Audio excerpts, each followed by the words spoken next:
Bakit nga ba nakararanas tayo ng mga bagyo?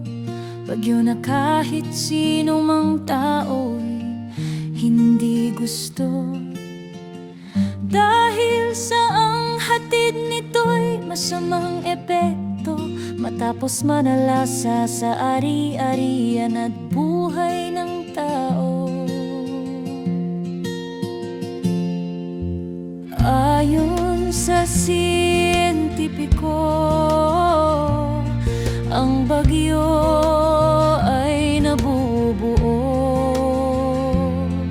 sa dagat. Ang mainit at malamig na hangin ay nagtatagpo. Ang singaw ng tubig mula sa dagat sa ulap ang tungo, mula sa mahina't palakas na ulan hanggang maging bagyo. Ngunit ang bagyo ayon sa Biblia, Diyos ang may likha. Kapag siya'y nagagalit sa mga taong ang gawa ay masama, mga taong dahil sa rangya ng buhay nagiging abala, hanggang sa maglaon kahit na ang Diyos hindi maalala.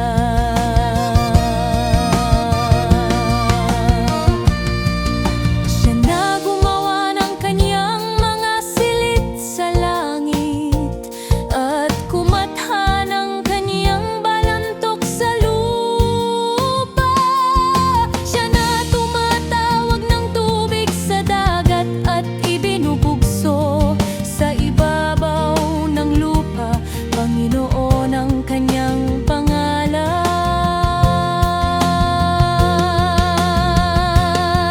Sadyang mapanganib ang dulot ng bagyo sa tao, ngunit may mga taong madaling lumimot at umaabuso, hanggat ang buhay nila'y di nalalagay sa peligro. Hindi maiisip tumawag sa Diyos at magpasaklolo.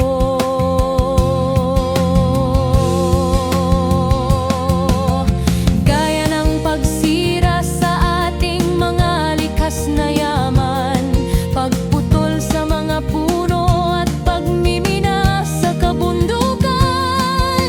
Hindi naiisip na ito'y proteksyon sa mamamayan sa panahon ng unos at galit ng kalikasan.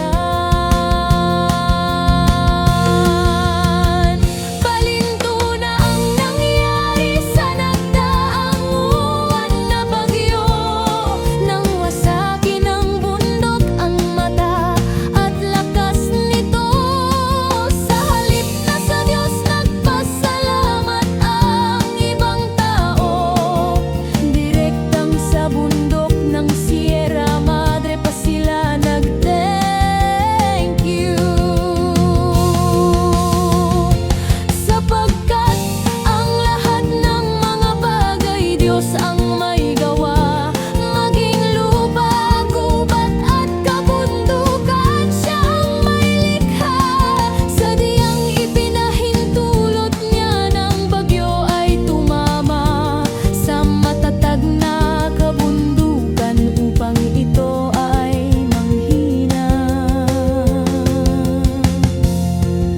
At nang magkagayon, maisip nating mga tao ang kahalagahan ng mga kabundukang ito, na nagbibigay halaga, tulong at protekto. Kaya't alagaan at huwag sisirain. Likas na